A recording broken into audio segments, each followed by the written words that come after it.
Sekali lagi shalom Bapak Ibu Saudara sekalian, jemaat GBI Menteng, kiranya berkat firman Tuhan hari ini sungguh-sungguh memberkati Bapak Ibu Saudara sekalian. Bagaimana kabarnya hari ini? Saya berharap di tengah pandemik yang sangat melonjak cepat ini, kita tetap bertahan di dalam Tuhan dan tetap memandang Tuhan senantiasa. Bapak Ibu Saudara sekalian, pada masa-masa ini adalah masa-masa yang sukar. Banyak orang setelah hampir 2 tahun ini, masa pandemik, saudara-saudara, mengalami degradasi kerohanian. Rohani mereka merosot. Mereka menjadi kering, menjadi lemah, kadang-kadang menjadi begitu hampa. Doa menjadi kering, tidak merasakan hadirat Allah. Pujian dan penyembahan sudah semakin melempem, saudara-saudara. Bahkan ikut Zoom meeting pun atau ibadah online pun, saudara tidak begitu konsentrasi. Hal ini disebut kemerosotan rohani. Itu sebabnya pada masa-masa seperti itu biasanya orang zaman dulu menyediakan waktu untuk menyepi, menyendiri. Orang menyebutnya retreat. Lalu mereka berdoa di sana, di puncak. Misalnya di gua doa. 3 hari 3 malam mereka di puncak atau di gua doa berdoa. Membangun rohaninya. Tetapi saudara-saudara, pada masa pandemik ini, retreat kita bukan di sebuah tempat di gua doa atau di puncak. Kita semua retreat di rumah masing-masing. Dan ini berlaku 1,5 tahun lebih sudah. Saudara-saudara, kita retreat. Apakah perlu waktu yang lebih panjang lagi? Harusnya tidak. Kenapa tetap loyo iman kita? Karena kita tidak membangunnya. Itu sebabnya hari ini saya akan berkhotbah dengan tema kebangunan rohani secara pribadi. Kebangunan rohani secara pribadi. Kita harus membangun rohani kita secara pribadi. Karena tanggung jawab untuk kerohanian kita adalah diri kita sendiri, saudara. Seperti firman Tuhan berkata, akan tetapi kamu, saudara-saudaraku yang kekasih, bangunlah dirimu sendiri di atas dasar imanmu yang paling suci dan berdoalah dalam Roh Kudus. Dalam kitab Yudas 1 ayat 20 ternyata siapa yang harus bertanggung jawab atas rohani kita? Ya diri kita. Kita tidak perlu menyalahkan siapapun. Kadangkala ekonomi kita lemah, iman kita lemah, keluarga kita banyak berantakan. Kita cenderung menyalahkan orang lain. Padahal yang harus bertanggung jawab penuh adalah diri kita. Saya ingat kisah ada seorang, katakanlah namanya Dr. Harun. Ya. Pada saat dia pertama kali bertugas sebagai dokter di rumah sakit gila atau di rumah sakit orang gila, saudara-saudara, dia pertama kali hari itu masuk, semua orang berteriak, saudara, berteriak semua orang, yaitu orang-orang gila tentunya berteriak, ya orang gila masuk, orang gila masuk, orang gila masuk. Kaget dia. Iya. Orang gila masuk katanya. Yang gila siapa sebetulnya? Ya, dokter itu berkata, kamu yang gila justru dalam hatinya. Kenapa dia yang dituduh gila?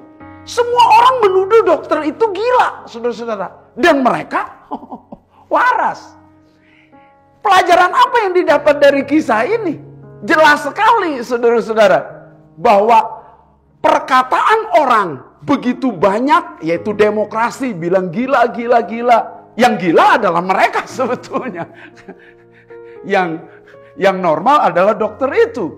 Tapi kecenderungan orang berpikir dan berpendapat bahwa suara terbanyak itu yang paling benar. Ya. Sehingga orang seringkali memilih suara terbanyak daripada suara satu orang. Tetapi yang perlu kita pelajari juga walaupun kita dibilang gila, tetaplah waras harusnya. Karena kita memang orang yang waras. Hari esoknya, Dokter Harun berkunjung ke sebuah kamar orang gila. Dan orang gila ini sedang mancing di ember. Jadi ada ember, dikasih air, lalu dia mancing di ember itu. Dokter ini berkata, Dokter Harun ini, "Hei, kamu sedang ngapain?" Nah, orang gila ini berkata, "Ya sedang mancing lah. Dokter udah lihat bahwa saya sedang mancing." Dokter itu berkata, "Udah dapat berapa?" Lalu orang gila itu berkata, "Dasar gila," kata orang gila ini. "Bagaimana bisa dapat, orang mancingnya di ember, Dok?" Gila dokter ini. Jadi saudara-saudara, kisah ini lucu sekali. Seringkali orang, saudara-saudara, menuduh gila dan menyalahkan orang.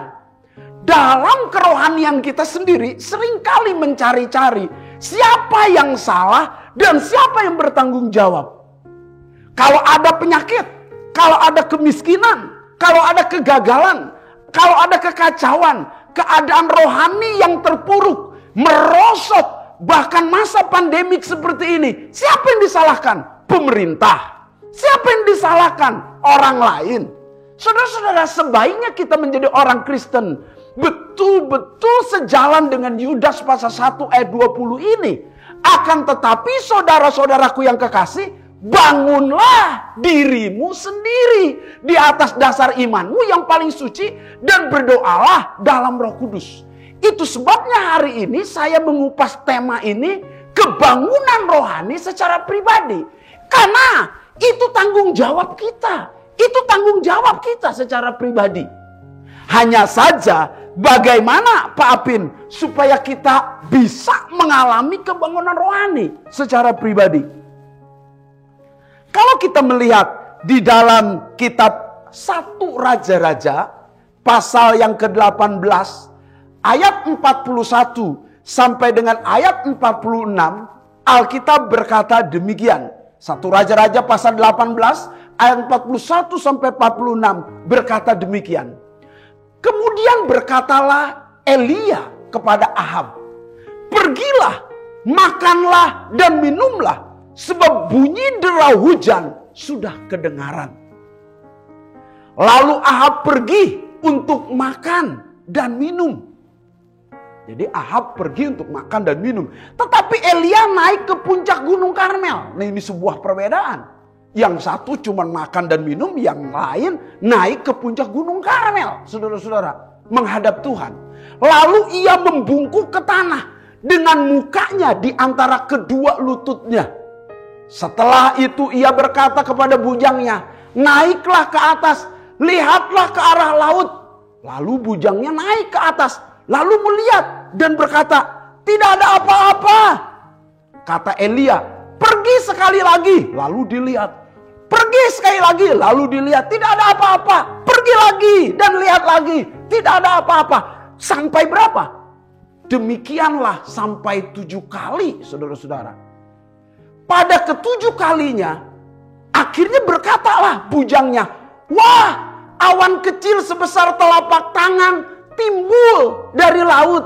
Lalu Elia berkata, "Pergilah, katakanlah kepada Ahab, raja Israel, pasanglah keretamu dan turunlah, jangan sampai engkau terhalang oleh hujan." Jadi Elia yakin betul, percaya betul, imannya besar sekali bahwa akan turun hujan. Padahal sudah 3,5 tahun tidak turun hujan. Suatu hal yang sangat tidak mungkin. Tetapi bagi orang percaya mungkin. Maka dalam sekejap mata langit menjadi kelam oleh awan badai. Saudara ingat, kalau Tuhan berkarya dalam sekejap mata bisa berubah, saudara-saudara. Lalu turunlah hujan lebat.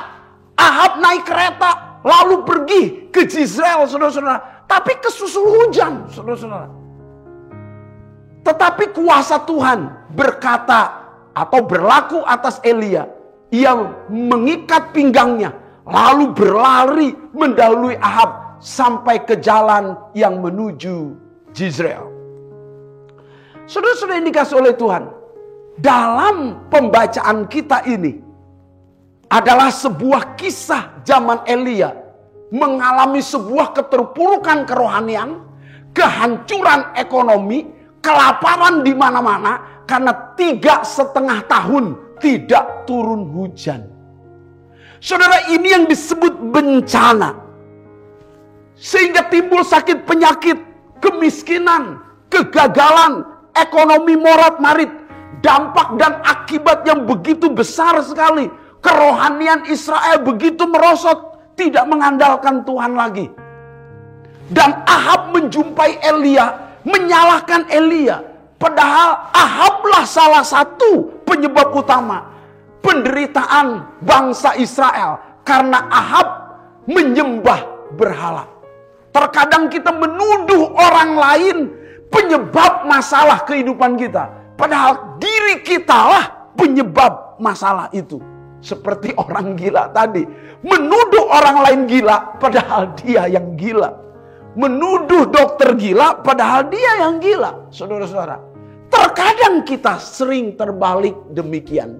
Itu sebabnya hari ini kita mendengar firman ini, kita koreksi. Apakah aku penyebabnya? Jangan mencari kambing hitam. Bereskan diri kita secara pribadi supaya kita betul-betul mengalami kebangunan rohani secara pribadi.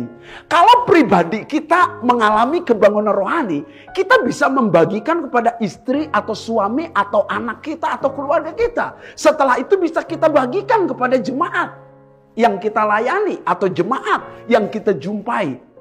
Kita rindu orang lain membangun diri kita. Padahal diri kitalah yang dituntut Tuhan untuk menjadi kebangunan rohani bagi orang lain. Dan Ahab menuntut itu. Tidak demikian dengan Elia. Kalau saya melihat kunci kebangunan rohani sehingga Elia mengajak dan mengembalikan orang Israel kembali kepada Allah di Gunung Karmel. Ini mau membuktikan bahwa Tuhan membutuhkan tokoh atau orang yang ingin dipakainya. Saya berkata, Allah mencari orang yang dapat dipakainya untuk menyatakan kuasa Allah yang lebih besar dalam kehidupan kita. Saudara-saudara yang dikasihi oleh Tuhan, Alkitab berkata dalam kitab 2 Tawarik pasal 16 kalimat yang pertama. Karena mata Tuhan menjelajah seluruh bumi untuk melimpahkan kekuatannya kepada mereka yang bersungguh-sungguh hati terhadap Dia. Jadi mata Tuhan menjelajah seluruh bumi untuk melimpahkan kekuatan kuasanya kepada setiap orang yang bersungguh-sungguh hati mencari Dia. Sampai hari ini Tuhan rindu memakai orang-orang yang hebat dalam generasinya untuk sebuah kebangunan rohani, saudara-saudara. Sekali lagi saya berkata, Allah selalu mencari orang-orang untuk dapat dipakainya sebagai penggerak kebangunan rohani di sebuah kota, di sebuah negara. Allah mencari. Zaman Yusuf dipakai. Pada masa zamannya Musa dipakai untuk kebangunan rohani. Elia, Elisa, Nehemia, Yosua, Paulus, Petrus, Jonathan Edward, Billy Graham, Evan Robert, Charles Finney. Pada zamannya Tuhan mencari orang-orang yang hendak dipakainya. Hari ini siapkah saudara menjadi salah satu, menjadi seorang yang dicari oleh Tuhan untuk Allah rindu melimpahkan kuasanya memakai saudara? Apakah engkau orangnya yang Allah cari selama ini? Jadilah demikian. Sebab kegerakan kebangunan rohani diawali oleh adanya seseorang yang mau dipakai oleh Tuhan. Apakah saudara bersedia dipakai oleh Tuhan hari ini? Saya memberi beberapa contoh kegerakan kebangunan rohani di sebuah kepulauan Skotlandia, saudara-saudara. Itu berawal dari seorang yang bernama Peggy Smith dan Christine Smith. Peggy Smith berusia 84 tahun. Dan Christine Smith berusia 82 tahun. Mereka digerakkan Tuhan, dipakai Tuhan untuk berdoa bagi Skotlandia. Dan sepanjang 30 tahun Skotlandia dilawat Allah.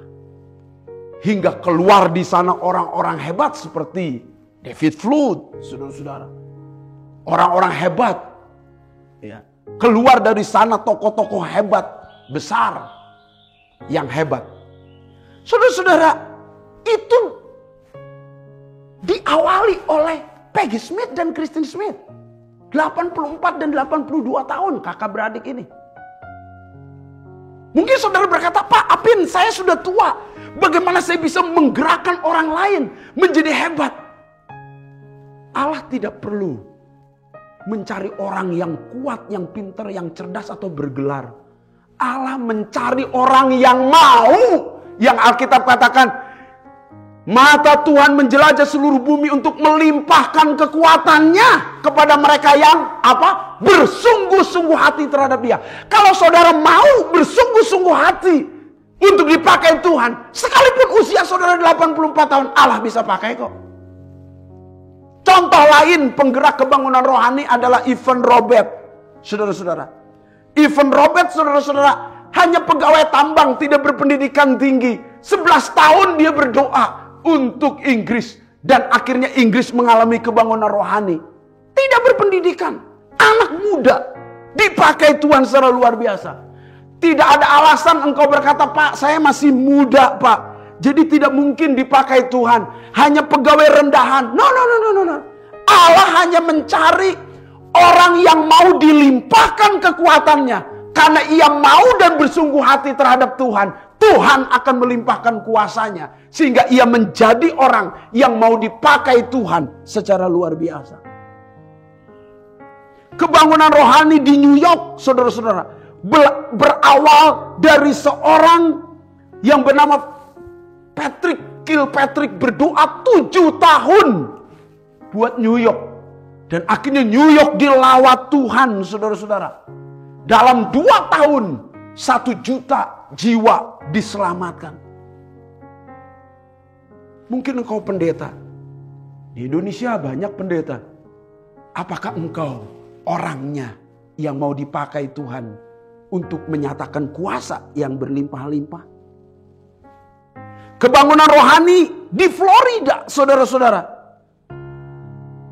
Dalam 1 tahun 9 bulan ada 100.000 orang bertobat. Kegerakan ini betul-betul dilakukan oleh seorang yang cinta Tuhan. 2,5 tahun dia berdoa dengan jemaatnya. Dan terjadi kebangunan rohani. Saya berkata kepada Bapak Ibu Saudara sekalian, kita harus menjadi orang Kristen yang mau dipakai Tuhan secara luar biasa. Tuhan rindu memakai saudara. Kita tidak bisa menunggu orang lain. Siapa yang mau dipakainya? Kita tidak perlu menyodorkan orang lain. Dia saja Tuhan. Tidak.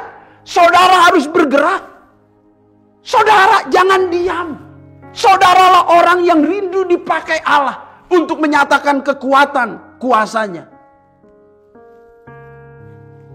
Bapak Ibu Saudara sekalian, jadi jelas sekali, kalau saudara ingin melihat kehidupan keluargamu berubah, kehidupan gerejamu berubah, bahkan kehidupan dirimu dan masa depanmu berubah, engkau harus menjadi orang Kristen yang rohaninya terbangun. Karena setiap masalah dan pergumulan biasanya bagi orang Israel selalu terhubung dengan dosa. Dan kalau dosa penyebab kehancuran, dan dosa diselesaikan dalam dirimu dalam hidup pertobatan, maka akan menjadi berubah masa depanmu. Jadi Pak Apin, apa yang harus saya lakukan? Bagaimana supaya saya bisa dipakai Tuhan? Kalau saudara ingin dipakai Tuhan, paling tidak lewat pembacaan firman Tuhan hari ini, ada 4 syarat atau syarat penggerak saudara menjadi tokoh kebangunan rohani atau berdampak mengubah dirimu dan sekelilingmu.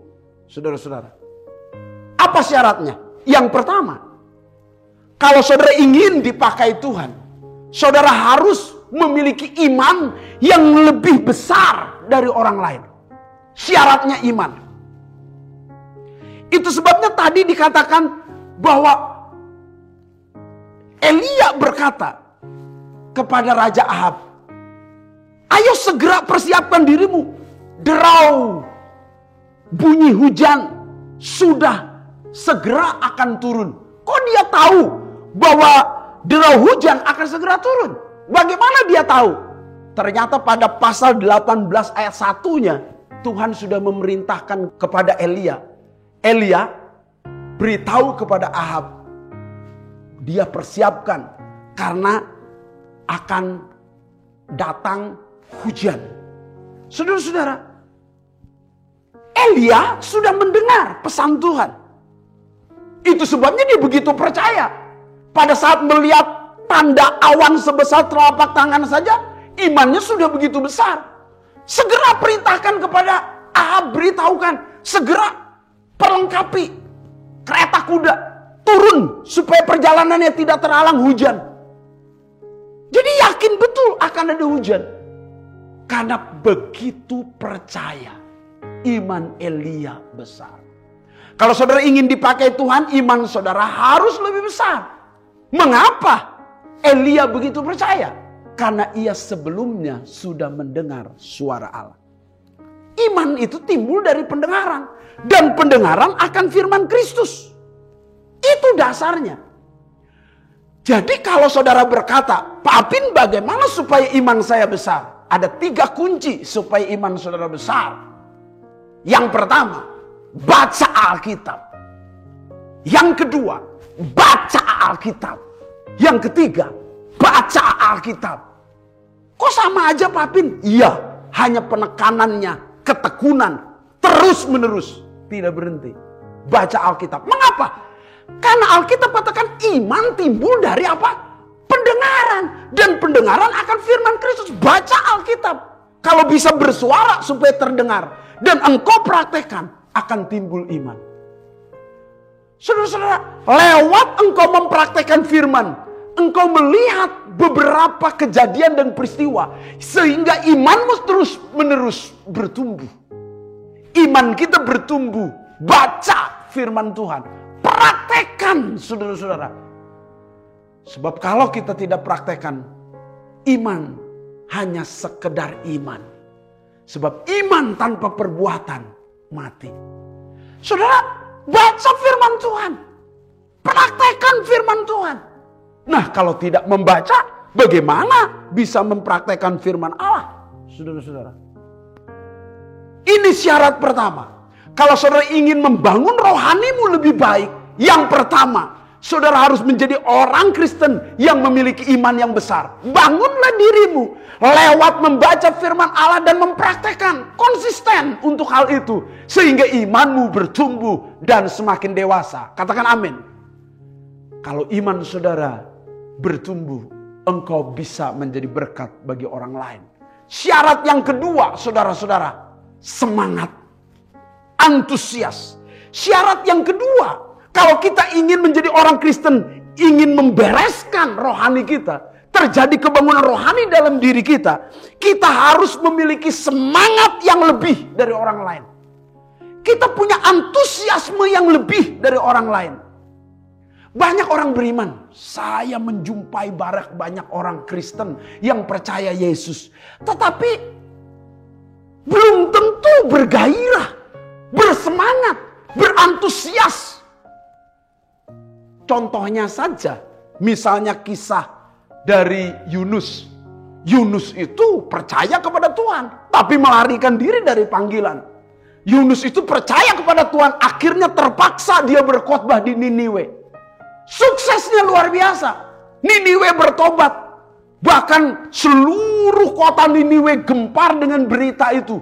Bahwa 40 hari lagi Niniwe akan ditunggang balikan. Dan Niniwe bertobat. Tetapi Yunus minta mati loh, saudara-saudara. Yunus putus asa loh. Artinya Orang banyak beriman, tetapi kehilangan gairah. Ada banyak orang masa pandemik ini percaya kepada Kristus, tapi nggak semangat, saudara-saudara. Ikut Zoom nggak semangat, ibadah nggak semangat. Kadangkala saudara-saudara ibadah sambil main-main. Ditutup kameranya supaya pendeta tidak tahu, saudara-saudara. Kenapa? Gak ada gairah, tidak ada semangat. Dalam ayat 42 yang tadi kita baca, jelas sekali di sana bahwa Ahab turun untuk makan dan minum. Tetapi Elia, dia naik ke puncak gunung Karmel untuk berdoa. 7 kali di sana dia berdoa. Ini mau menunjukkan semangat yang pantang mundur. Sebelum terjadi tidak berhenti berdoa. Sebelum terjadi tidak berhenti berlutut. Hebat semangat dan gairahnya. Elia tidak gampangan menjadi Kristen. Yang gampang loyo, gampang menyerah, gampang tinggalkan Tuhan, gampang kecewa. Tidak, saudara-saudara. Sekalipun dia memang juga manusia biasa, pernah juga saudara-saudara minta mati saat di bawah pohon ara.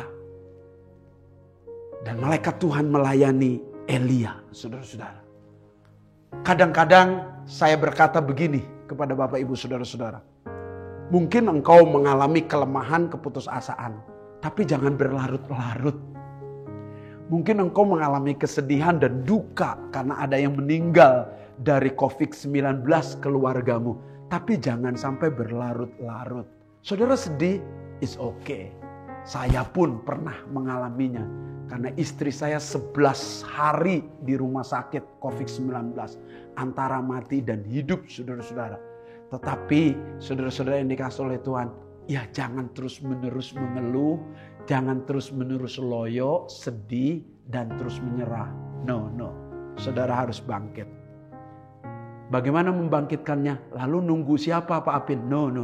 Kita tidak menunggu orang lain untuk semangat. Ayo semangatkan dirimu. Semangati dirimu. Bahwa ada Allah yang menyertai. Ada Allah yang besar. Ada Allah yang membela. Ada Allah yang menolong. Ada Allah yang mengasihi. Ada Allah yang mencintai saudara. Ada Allah yang bisa melakukan perkara yang besar. Ada Allah. Saudara-saudara.